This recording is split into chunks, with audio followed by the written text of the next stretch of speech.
Est-ce que il y a assez de concurrence aujourd'hui sur les différents marchés? Et est-ce que c'est pour ça qu'il y a ces situations d'inflation, notamment en Europe? Non, on va pas se mentir, l'inflation n'est pas due au manque de concurrence. Ah. Pour autant, il y a des choses à faire.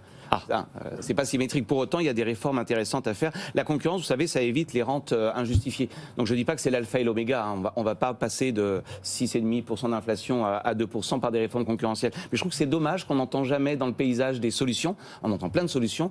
On n'entend jamais celle qui consiste à dire la concurrence, ça marche notamment pour faire, sinon baisser les prix, en tout cas éviter qu'ils n'augmentent. Mais c'est des choses très très simples. Il y a un secteur où on pourrait le faire, ouais. Alors il y en a plein de secteurs. Je prends un exemple, sans le développer, les audioprothèses. On sait qu'en France, il y a un vrai sujet de concurrence. Mais tout simplement, même en donnant plus, et je peux le dire maintenant, puisque je suis plus membre de l'autorité, donner plus de moyens à l'autorité de la concurrence, lutter contre les ententes illicites. Les ententes illicites, ça fait monter les prix. Ouais. En moyenne, entre 13 et 15%.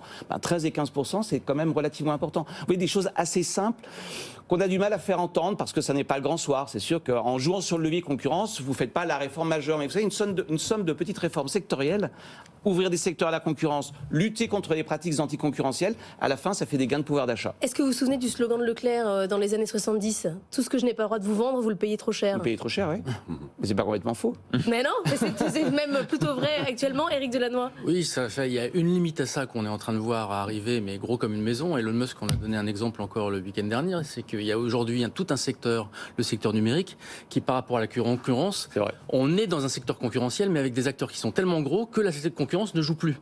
Se posera la question d'un certain type de démantèlement pour pouvoir remettre de la concurrence dans des secteurs qui avalent tout et qui empêchent la concurrence de s'exercer.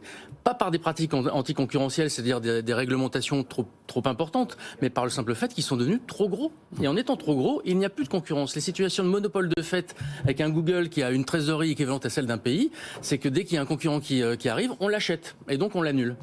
Comme le Digital Market Act qui rentre. Oui, ça va prendre un peu de temps. À un moment donné, on démantèle. En termes de